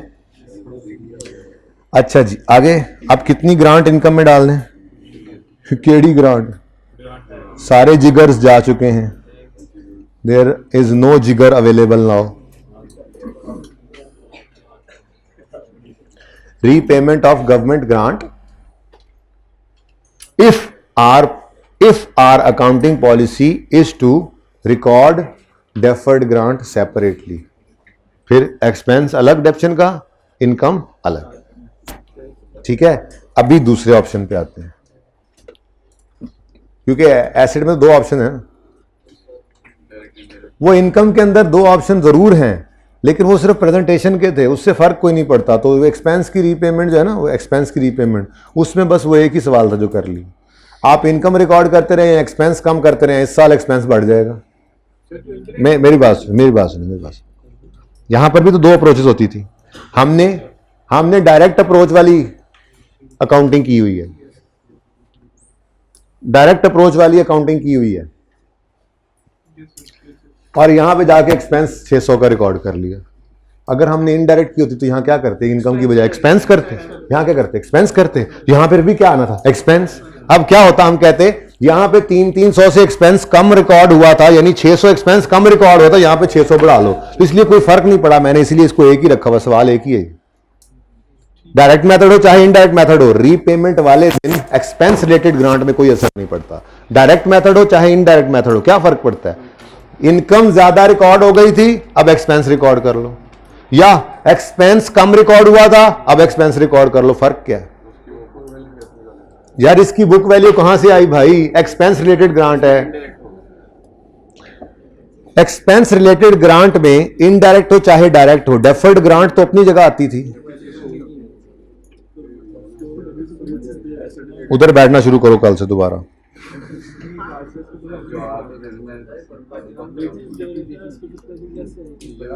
और ठहर जाओ यार मैं आपके लिए जा रहा हूं यार, सब्र करो यार। ये देखो मेरे चांद, एक्सपेंस रिलेटेड ग्रांट हो फ्यूचर के लिए तो रिकॉर्ड करना है उसको लायबिलिटी के तौर पे, यहां पे कोई ऑप्शन नहीं है। फिर इस लाइबिलिटी को इनकम बनाते इनकम शो करो या एक्सपेंस से नेट करो। ये एक्सपेंस रिलेटेड ग्रांट है। इसके लिए ये क्वेश्चन कर लो दोबारा घर जाके। एसेट कहां पे एक्सपेंस रिलेटेड ग्रांट में एसेट कहां पे है यार? ये एक्सपेंस रिलेटेड ग्रांट में एसेट कहां पे है बेटा? ये एक्सपेंस रिलेटेड ग्रांट है। कोई नहीं कोई नहीं, वाह वाह वाह। ये क्या है? रीइंबर्समेंट ऑफ एक्सपेंसेस है। यहां पे एसेट कहां पे है दिखाओ, है कोई एसेट? इस सवाल की बात करो ना बेटा, इस सवाल की बात करो। यहां पे एसेट है कहीं पे? अब यहां पे जो बात मैंने की है वो समझ आई है। यहां पे एसेट को फिट नहीं करना। एसेट वाला सवाल आगे पड़ा है ना, उसको जाके देखते हैं, ठीक है? तो वो आपको ये समझना चाहिए कि एक सवाल एक्सपेंस का हो रहा है, एसेट का भी चल रहा है, उसकी बारी भी आएगी, ठीक है? मैं ये समझाने आया हूं, चाहे मेथड डायरेक्ट हो चाहे इनडायरेक्ट हो, ठीक है? अगर एक्सपेंस रिलेटेड ग्रांट है तो यहां पर कोई ट्रीटमेंट का फर्क नहीं है।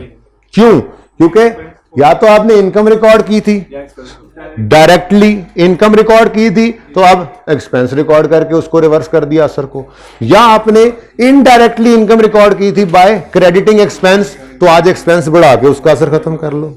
यहां तक कोई मसला? लेकिन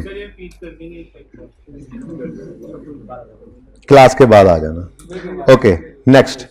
यहां पर एसेट रिलेटेड ग्रांट के अंदर थोड़ा सा मसला हो जाता है। ये दो ट्रीटमेंट्स अलग अलग जो हैं, उसमें एक में ग्रांट नजर आ रही है और एसेट अलग नजर आ रहा है। दूसरे मेथड में ग्रांट ही गायब हो जाती है और एसेट रिड्यूस्ड हो जाता है।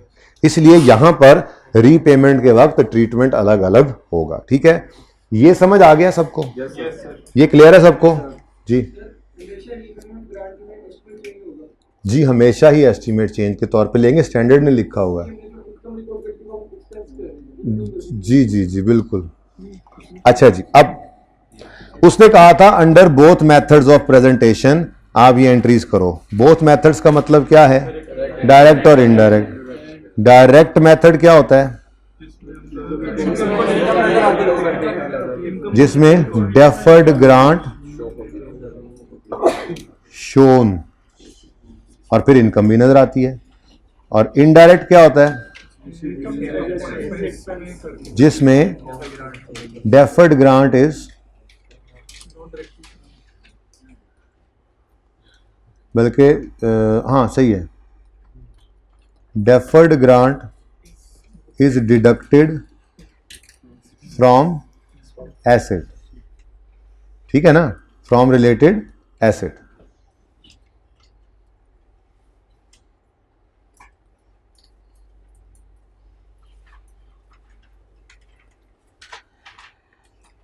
तो हमने देखा डायरेक्ट मेथड के डेफर्ड ग्रांट शो कर रहे हैं। अगर डेफर्ड ग्रांट शो कर रहे हैं तो एसेट पूरी अमाउंट पे है, वो अलग डेफिसिट हो रहा है, इनकम अलग से बन रही है और रीपेमेंट इस तरह से होनी है। कोई मसला इसमें? अब दूसरे ऑप्शन पे चलते हैं।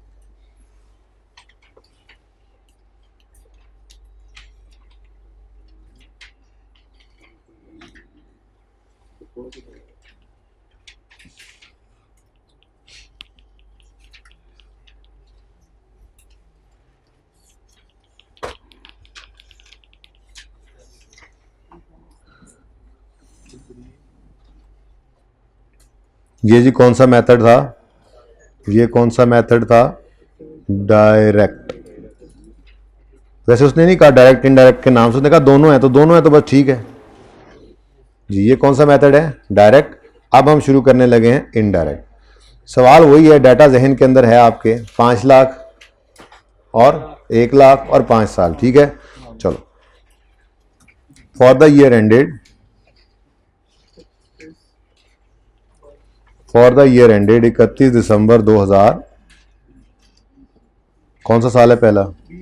20 जी। हमने 1 जनवरी 20 को एसेट खरीदा, पीपीई डेबिट, कैश क्रेडिट, कितने से? 500 से। इसी दिन ग्रांट रिसीव हो गई, cash debit deferred grant credit, liability बन गई। डावर भाई वाला सवाल ना फैला हुआ जरा, इन्होंने ना एसिड के मद में ये ग्रांट लिया ना जी, 100 और 100। उसके बाद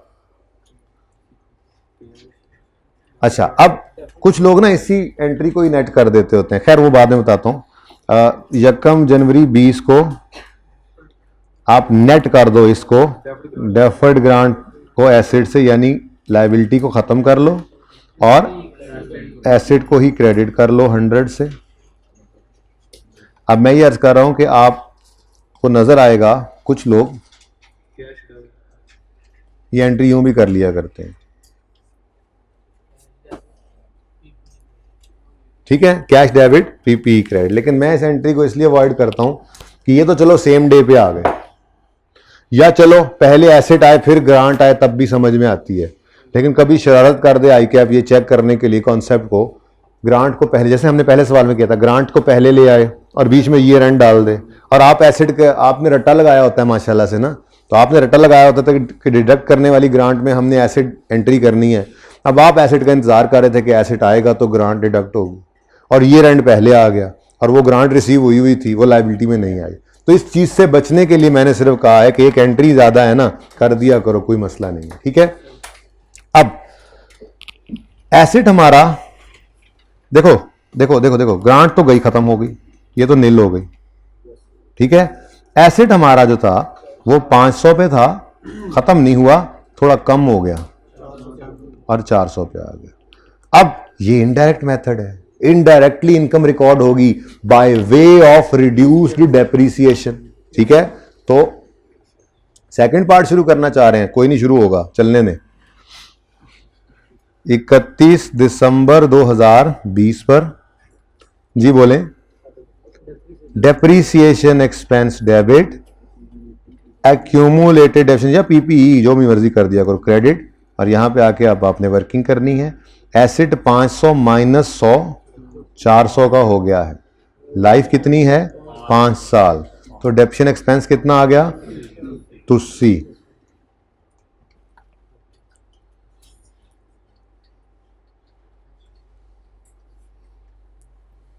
ठीक हो गया जी। अब रिड्यूस्ड डेप्रिसिएशन आ रही है, ओहो लाइन लगा दी यार, मैंने तो वो बैलेंस ही नहीं निकाला डेफर्ड ग्रांट का, है ही नहीं, डेफर्ड ग्रांट है ही नहीं, इसलिए लैंड नाल ला के लाइए। Next, for the year ended 31 December 21, asset दोबारा आ जाएगा, दोबारा ग्रांट ने भी नहीं आना, दोबारा यार लता मारी जो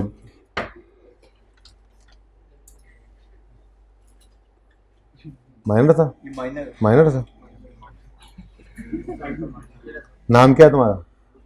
मुर्तजा है, ओके, आज के बाद ये मुर्तजा है, तब प्यारा नाम जिसका हो, सुभान अल्लाह।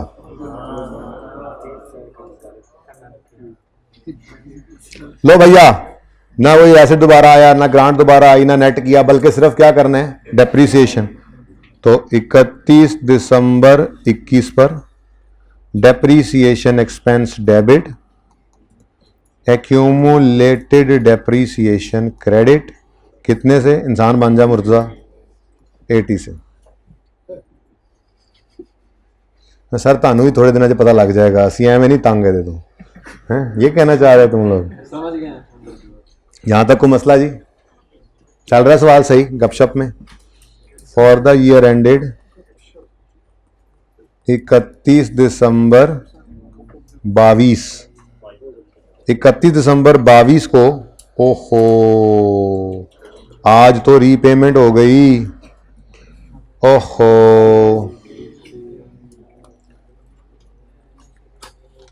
भाई, अब वो आ चुके हैं जिनका आपको बिल्कुल भी इंतजार नहीं था, वो आ चुके हैं, ठीक है।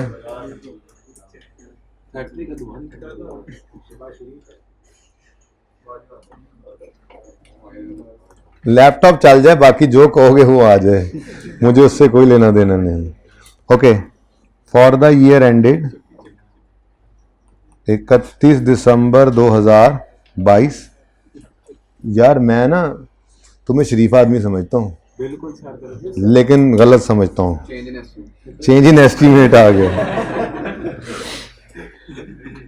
अच्छा जी, 1 जनवरी 2022 को क्या हुआ है जी, अगले आगे ने तो वो कह रहे हैं शाबाश पैसे वापस निकालो, तो आपने कैश क्रेडिट कर दिया। अब देखो ऑप्शन 1 में, कोशिश करता हूं दोनों सामने अल्लाह करे नजर आ ही जाए, कुछ आ ही रहे हैं। ऑप्शन 1 में ग्रांट अलग पड़ी थी, पड़ी रही, तो जब रीपेमेंट की तो उसी को खत्म किया, उसी को खत्म किया। इस मेथड के अंदर ग्रांट तो खत्म ही कर दी हमने। जब ग्रांट वाले पैसे आए थे तो उनसे एसेट को हमने कम किया, तो अब जब ग्रांट वाले पैसे जा रहे हैं तो उनसे एसेट को बढ़ाना है। लेकिन अगली बात, इसको हमेशा निकालना आपने बैलेंसिंग है, ठीक है। अब मामला क्या है, मामला यह है कि आपने इनकम अलग से रिकॉर्ड नहीं की, लाइक दिस, इनकम अलग से रिकॉर्ड नहीं की, वरना तो इसको देखकर ही कह देते 2 साल 20-20 की इनकम ज्यादा रिकॉर्ड हुई है, इसको अब रिवर्स करना है तो 20-40 का एक्सपेंस कर दो। आपने डायरेक्टली इनकम रिकॉर्ड नहीं की, आपने इनडायरेक्टली इनकम रिकॉर्ड की थी by way of reduced depreciation, by way of reduced depreciation. तो जब रिड्यूस्ड डेप्रीसिएशन पे आए तो आपने देखा कि जी 2 साल डेप्रीसिएशन कम रिकॉर्ड हुई। मतलब वैसे तो सवाल सारा सामने है ना, ये भी नजर आ रहा है, अगर ये काम ना करते तो डेप्रीसिएशन हर साल 100-100 की आती, और अभी 80-80 की आई है, तो 20-20 से कम रिकॉर्ड हुई है डेप्रीसिएशन। लेकिन ये थोड़ा ही होता है कि सवाल ऐसे पूरा हो, हमने तो अपना कॉन्सेप्ट ऐसे बनाना है। क्या हमारा एसेट 100 रुपए से कम हो गया था ड्यू टू ग्रांट, ये 100 रुपया जो एसेट से निकल गया था, इस पे डेप्रीसिएशन पिछले 2 साल चार्ज नहीं हो पाई, तो ये वो डेप्रीसिएशन है जो शॉर्ट चार्ज हुई, ये वो डेप्रीसिएशन है जो चार्ज होने से रह गई, क्योंकि ये इनडायरेक्टली हमने इनकम रिकॉर्ड की थी ना।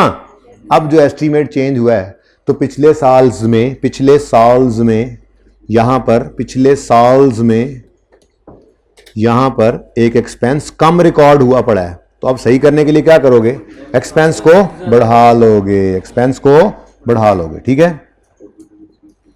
हम यहां पर लिखूंगा मैं डेप्रीसिएशन एक्सपेंस, ठीक है जी। अगली बात, ये डेप्रीसिएशन एक्सपेंस कौन सी होगी भाई, ये होगी cumulative, cumulative short, cumulative short depreciation, यूं कह लेते हैं, चलें आसान अल्फाज में, क्यूमुलेटिव शॉर्ट डेप्रीसिएशन। क्या मतलब, आज खड़े होकर हम ये कहेंगे पैसे तो वापस गए सो गए, वो जो डेप्रीसिएशन पिछले 2 साल हम चार्ज करते रहे थे अपना दावर भाई, वो डेप्रीसिएशन अब कम थी ना, उसको सही करना पड़ेगा। क्यूमुलेटिव डेप्रीसिएशन जो शॉर्ट थी, आज खड़े होकर उसको सही करना है, क्योंकि चेंज इन एस्टीमेट है, जो हुआ वो तो हो गया, अब असर तो खत्म करना है, ठीक है। तो ये भी ऐसे ही है, इनकम रिकॉर्ड करते रहे थे, आज एक्सपेंस रिकॉर्ड कर दिया, कम एक्सपेंस रिकॉर्ड करते रहे थे, कम एक्सपेंस रिकॉर्ड करते रहे थे, आज जितना कम किया था वो बढ़ा लो, ठीक है। अब ये कैसे निकलेगी फिगर, बहुत आसान है, हम कहेंगे जी ये असल में ना इस 100 का मसला था जी, ये डेप्रीशिएट नहीं हुआ, ये 100 जो है ना जी 100, इसको डिवाइडेड बाय करें 5 और मल्टीप्लाई करें इसको 2 से, क्योंकि ये इतनी डेप्रीसिएशन बहुत तंग होगी यहाँ पे एंट्री, माजरत। 100/5, भारत में बोल तो रहा हूं, 100/5 इंटू 2 जी, कितना, ठीक है। और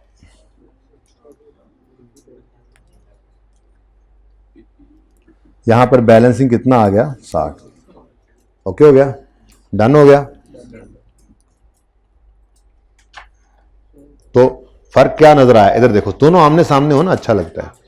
इधर देखो, ग्रांट अलग पड़ी थी, एसेट अलग पड़ा था अपनी जगह पे कायम दायम, एसेट पूरा डेप्रिशिएट होता रहा, ग्रांट अलग से इनकम बनती रही। रीपेमेंट के दिन जो अनअमोर्टाइज्ड ग्रांट पड़ी थी उसे खत्म किया, और जितनी इनकम रिकॉर्ड हो गई थी, भूल गए, चूक गए, अब उसको एक्सपेंस कर दिया था। बात सेम ही है, क्योंकि ऑप्शन है ना, ट्रीटमेंट में ऑप्शन हो तो मतलब सेम ही आता है आंसर। एक्सपेंस 40 का रिकॉर्ड हुआ, ठीक है, इसको 4 फीट एक्सपेंस कह देते हैं।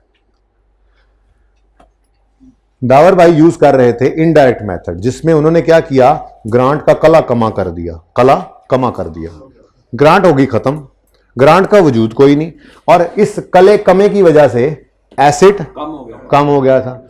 अब ये कम एसेट डेप्रिशिएट होता रहा तो कम डेप्रिसिएशन आती रही। यही तो हमने कहा था इनडायरेक्टली रिकॉर्ड करते हैं income by way of reduced depreciation. अब पिछले 2 साल डेप्रिसिएशन कम रिकॉर्ड हुई। कितनी कम रिकॉर्ड हुई भाई? 100 रुपया जो था ना, 100 रुपया वो डेप्रिशिएट नहीं हुआ, तो उसकी 1 और 2 साल की डेप्रिसिएशन चार्ज नहीं हुई थी।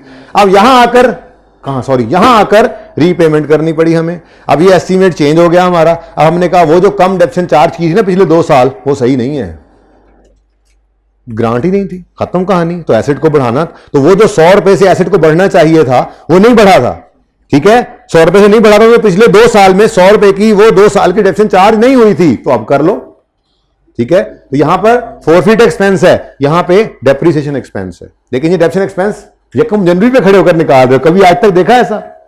ये रेंट पे डेप्रिसिएशन करते थे ना, ये क्या कर रहे हैं, एस्टीमेट चेंज के दिन खड़े होकर कह रहे हैं पिछली डेप्रिसिएशन को पूरा कर लो। Okay done, fan. उसके बाद ये एंट्री तो कोई नहीं है, लेकिन ये एंट्री भी कोई नहीं है। हाँ, डेप्रिसिएशन तो है बच्चों। अब चेंज इन एस्टीमेट हो चुका है भाई, सुन ले, आधा घंटा पहले सवाल ना करया करो मेहरबानी, इसलिए कोई कमाल नहीं होता, ठीक है। कमाल यह है कि सब्र से उस्ताद पे ट्रस्ट करके बैठे हुए एंड तक देखो क्या करता है उस्ताद।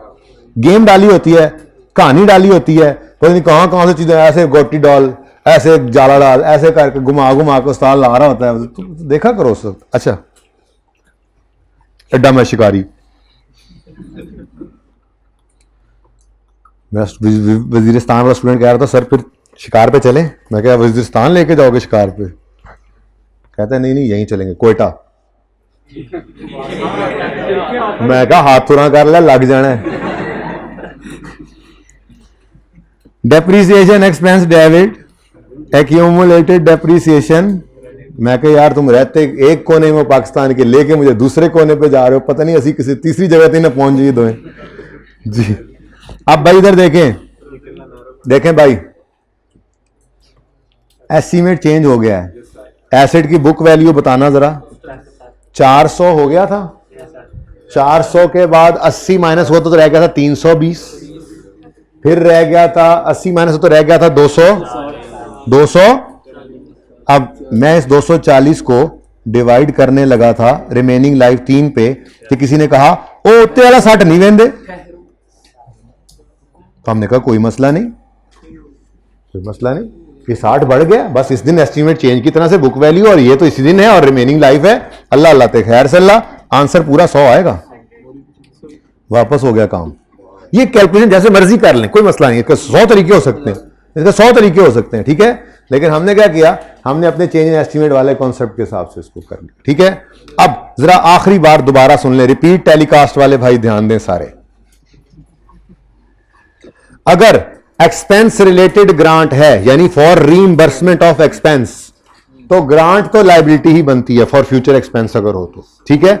अब आगे ऑप्शन ये होता है उसको डायरेक्टली इनकम के तौर पे रिकॉर्ड करें या इनडायरेक्टली एक्सपेंस क्रेडिट कर दें, ये ऑप्शंस होते हैं, दोनों ही हो सकते हैं, ठीक है। अच्छा, अब ग्रांट रिलेटेड टू एक्सपेंसेस थी, रीइंबर्समेंट ऑफ फ्यूचर एक्सपेंसेस, हम वो लेकर चल रहे थे, हम नासिर हैं इस वक्त, ठीक है। और तीसरे साल के पहले दिन इन्होंने काम रोक दिया, बंदे को निकाल दिया, एक्सपेंस वो जो भी प्रोजेक्ट था वो रोक दिया, तो ग्रांट फोरफीट हो जाएगी, वापस हो जाएगी। उन्होंने कहा सारे पैसे निकालो, सारे पैसे निकालो। ये नासिर ने जेब से 1500 निकाला। साथ ही ये साथ साथ जब रीपेमेंट आ जाए और डेफर्ड ग्रांट हो, तो मैंने कहा रीपेमेंट आ जाए तो ये छोटी सी वर्किंग कर लिया करो, एंड पे आसानी हो जाती है। तो कितने जिगर पड़े थे? 900। अनअमोर्टाइज्ड बैलेंस को डेबिट किया, कैश को क्रेडिट किया, और ये क्या कर दिया, बैलेंसिंग एक्सपेंस। इसको फोरफीट एक्सपेंस कहते हैं, ठीक है। ये इनकम रिकॉर्ड होती रही थी 300, इस साल एस्टीमेट चेंज करके पिछले सालों की गलती यहां सही कर ली, ठीक है। यहीं पर अगर इनडायरेक्ट अप्रोच से चल रहा होता तो यहां एक्सपेंस आ रहा होता, तो फिर यहां पे एक्सपेंस, कम एक्सपेंस रिकॉर्ड होता बढ़ा लेते, कोई फर्क नहीं है। चले आगे। ये तो थी expense related grant. Asset related grant, the power भाई वाला सवाल सही, मच्छर गया था, मच्छर समझते हैं? अच्छा, एसेट खरीदा, ग्रांट अलग रखी, एसेट डेफिसिट किया, ग्रांट अलग से इनकम बनाई, 2 साल ऐसा किया, तीसरे साल पैसे वापस करने थे, तो ग्रांट है डेफर्ड पड़ी हुई, और रीपेमेंट है सवाल में, तो एक एक्स्ट्रा वर्किंग हमने ऐड किया आज छोटी सी, ठीक है। तो अनअमोर्टाइज्ड बैलेंस को डेबिट किया, कैश को क्रेडिट किया, फोरफीट एक्सपेंस 40। अब उसके बाद डेप्रिसिएशन क्या है, वो बुक वैल्यू को रिमेनिंग लाइफ पे करके डेप्रिशिएट करना, तो वो आंसर तो सेम ही आता है, स्ट्रेट लाइन तक कोई फर्क नहीं पड़ता। चले आगे।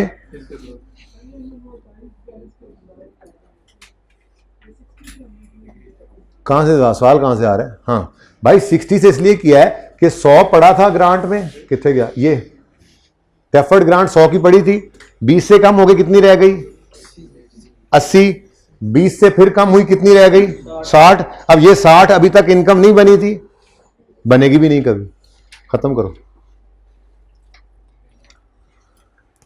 लो भाई इनडायरेक्ट मेथड, ग्रांट को खत्म कर दें, एसेट को बुक वैल्यू पे लाना है, मतलब एसेट को नेट करना है, तो एसेट बच गया, ग्रांट का कला कमा हो गया, 400 का एसेट डेप्रिशिएट होना शुरू हो गया कि तीसरे साल के पहले दिन रीपेमेंट आ गई, क्या करें बोलो?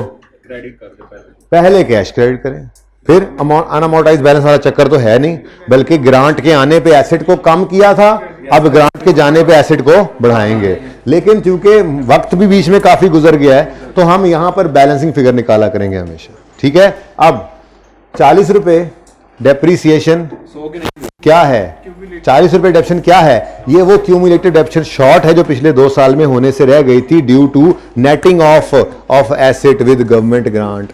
तो हमने ये पिछले 2 साल की 40 रुपए की डेप्शन को कम रिकॉर्ड हुई थी, इस गलती को इस यहां पे खड़े होकर सही किया और बैलेंसिंग फिर कहां डाल दी, एसेट में।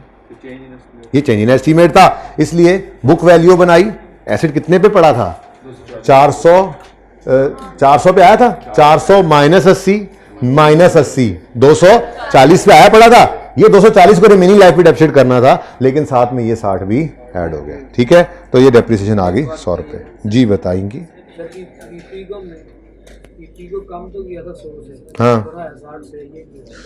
बेटा उसमें फिर 2 साल की डेप्रिसिएशन रिकॉर्ड हो गई थी ना, असल में तो ये 2 साल का एक्सपेंस रिकॉर्ड हो गया था, तो वो पीपीई को बढ़ाना सही नहीं है ना, वो एक्सपेंस के नाम से बढ़ा तो दिया है पूरा 100 ही बढ़ा हुआ, गौर करो तो है पूरा 100 ही बढ़ा हुआ, बीच में है पूरा 100 ही बढ़ा हुआ। ये 40 पिछले एक्सपेंस, अगर ये 100 उधर से ना कम करते, ये 100 इधर से ना कम करते, तो यहां पर ये 100 और 100 डेप्रिशिएट होता, यानी यहां पर भी 20 और 20 डेप्रिसिएशन चार्ज हो जाती, तो अल्टीमेटली बुक वैल्यू 60 ही बचनी थी, वही ऐड की हुई है, ठीक है जी। 240 की अमाउंट कैसे आई? एसेट 500 से 400 पे गया, कितना रह 500 से 100 माइनस किया, कितना रह गया 480 रुपए डेप्रिशिएट किया। ये मैं 5वीं तो बात बता रहा हूं, आप उसको नीचे देख रहे होते हैं, पता नहीं क्या मसला है। 400 से 80 माइनस किया 320 से मजीद 80 डेप्रिशिएट हुआ 240, ये ऐसे आया कितने, सॉरी ये, और जी चले। अच्छा अब होमवर्क लिखें, पुराना होमवर्क तो इंटैक्ट है, बाद में तफसील बाद में, पहले होमवर्क लिखो।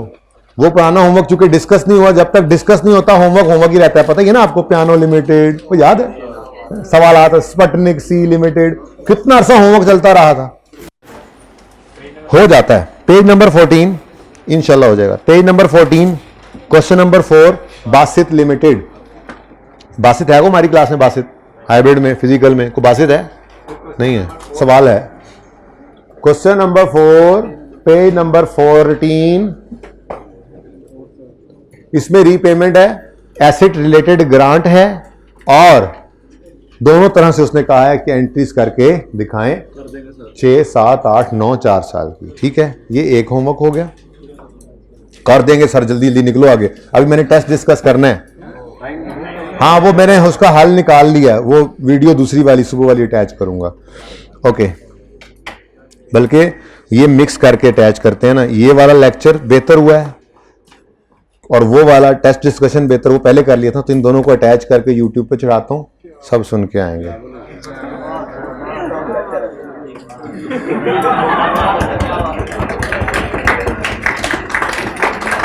बस है। अच्छा भाई एक बात तो सुनो, ये जो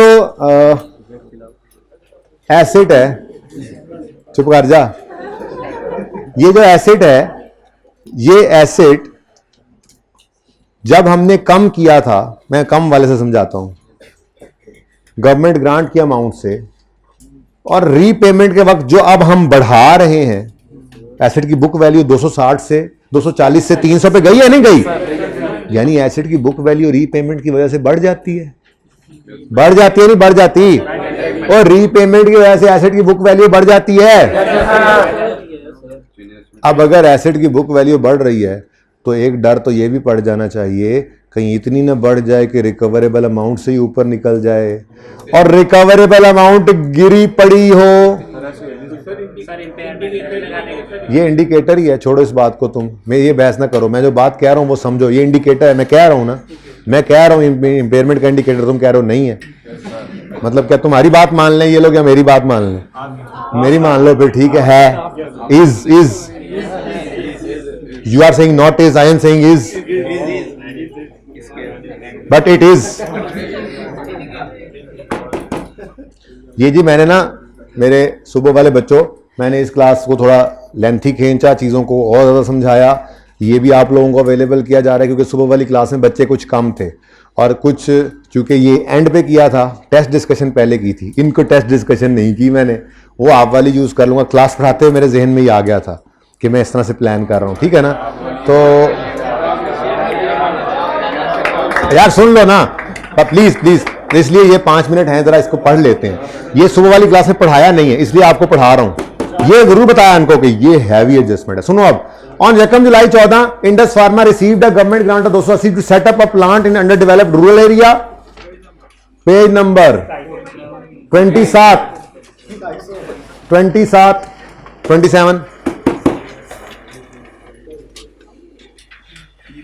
बेटा रजिस्टर में नहीं मिलेगा, बुक में देखें 27।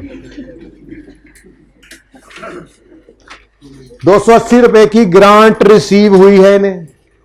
Grant is repayable in full if condition attach to grant are not met for a period of 5 years from date of commencement of production. At the inception date there was highly probable that he would comply with conditions for the required period, इसलिए grant record भी हो गई होगी। आईकैप का paper है ना, paper के अंदर सारी बातें लिखी होती हैं इस तरह से, ठीक है? जो आपको समझते हैं कि नहीं होती वो होती हैं। छोटी एग्जांपल में ये बातें नहीं डाली जाती, बस छोटी एग्जांपल में कॉन्सेप्ट बनाए जाते हैं। आईपीएल इनका टोटल कॉस्ट ऑफ 630 का प्लांट आया है, 280 की ग्रांट है, एंड इट स्टार्टेड प्रोडक्शन जकम जनवरी 15, यूजफुल लाइफ इज 7 साल। IPL deducted government grant in arriving in the carrying amount of, deduct कर दिया इन्होंने बदतमीजों ने। अब जब रीपेमेंट होगी तो एसिड को बढ़ाना पड़ेगा तो खतरा है भाई, खतरा है। ये इंडिकेशन नहीं है तो और क्या है? गवर्नमेंट ने ग्रांट वापस ले लिया, इंडिकेशन ही कोई नहीं है तुम्हारे लिए कुछ। कभी कभी खुद भी सोच लेना चाहिए, ठीक है? तो भाई एसिड बढ़ना है, अब रीपेमेंट होगी अगर तो एसिड बढ़ेगा, अगर होगी तो। ये क्या कर रहे हैं? एसिड को डिडक्ट कर रहे हैं, तो अगर रीपेमेंट होगी तो एसिड बढ़ेगा, एसिड बुक वैल्यू बढ़ेगी। तो बढ़ने का डर यह है कि कहीं रिकवरेबल अमाउंट से ऊपर ना निकल जाए, क्योंकि अगर रिकवरेबल अमाउंट बुक वैल्यू से नीचे हो तो इंपेयरमेंट इज, और अगर रिकवरेबल अमाउंट ऊपर है तो गिरी हुई नहीं है तो फिर नोटिस, ठीक है ना? तो शक पड़ जाएगा। खैर ये उन्होंने बताना है आपको, टेंशन ना ले। अच्छा, वो क्या करते हैं? ग्रांट को डिडक्ट करते हैं एसिड की कैरिंग अमाउंट से, ठीक है? ये इनकी अकाउंटिंग पॉलिसी है। 15 में एसिड चल पड़ा था देखो ग्रांट भी 14 में रिसीव हुई है, तो लायबिलिटी रहेगी जब तक एसिड ना आ जाए। चलें खैर, यकम जनवरी 19, 15, 16, 17, 18 सुकून से गुजरा, 19 में आईपीएल शोड इट्स, आईपीएल ने हाथ खड़े कर दिए, हमसे नहीं हो पाएगा ये काम। showed its inability to comply with conditions attached to the grant and regulatory authority issued a notice to IPL for repayment of grant in full. Accordingly the grant was repaid. ठीक है, अब ये वाली बात तो आपने पढ़ ली थी, अगली बात इस सवाल में है जिसकी वजह से इंपेयरमेंट भी रिवाइज होना है। In view of repayment of grant IPL carried out an impairment, बता रहा है ना अब वो, impairment review of the plant on 31 December, net annual cash flows for the remaining life have been estimated 90 and 80 on 20 and 21. These cash inflows are net of कुछ गलत चीजें, आप देखना क्या होना है। Applicable discount rate is 12%. On the date of impairment review, existing plant can be fair value less cost to sell and value in use, तो यहां से निकलेगी। कैसा अच्छा सवाल है ना। अब एक तो ये, दूसरा सवाल ये होमवर्क में करके आना। अच्छा जी, तो भाई सुबह वाले बच्चों भाई खामोश हो जाओ, सुबह वाले बच्चों से बात कर रहा हूं तो आप खामोशी सुने। तो सुबह वाले बच्चों, आपकी क्लास में मुझे थोड़ा सा अंदाजा ये हुआ था कि शायद रीपेमेंट हमने तेजी से की है, तो इसलिए मैंने इस क्लास के अंदर, पूरी क्लास में ही एक ही ट्रेंच के अंदर रीपेमेंट को और तसल्ली से, सुकून से करवाया है। मैं मैसेज आपके ग्रुप में करवा दूंगा कि ये लेक्चर भी आपने लेना है। हाँ, अगली जो टेस्ट की डिस्कशन है वो आप लोगों ने सुकून मारना है, वो आप लोगों ने नहीं लेनी है, वो आपकी क्लास के अंदर हो गई थी डिस्कशन। वही आपकी वाली डिस्कशन जो है वो मैं इनके लिए अटैच कर दूंगा। यानी कि इस लेक्चर का जो पार्ट बी होगा वो असेसमेंट क्वेश्चन 4 की डिस्कशन होगी और वो होगी सुबह वाली क्लास मेरी। ठीक है, तो अगर पीछे बोर्ड चेंज हो तो ये ना कहना एक लेक्चर और था दूसरा और था, ये एक ही लेक्चर है भाई। सारे अपने लेक्चर्स की स्पीड नॉर्मल करके सुने के ये लेक्चर पार्ट 1 होगा और इस लेक्चर कौन सा है, 54 लेक्चर 55 का पार्ट 1 ये है और लेक्चर 55 का जो पार्ट 2 होगा वो असेसमेंट क्वेश्चन 4 की डिस्कशन है, जो दूसरे रूम के अंदर डिस्कशन हुई है। पीछे वाला बोर्ड चेंज होगा, ये दोनों एक ही लेक्चर के 2 पार्ट्स हैं। अल्लाह हाफिज।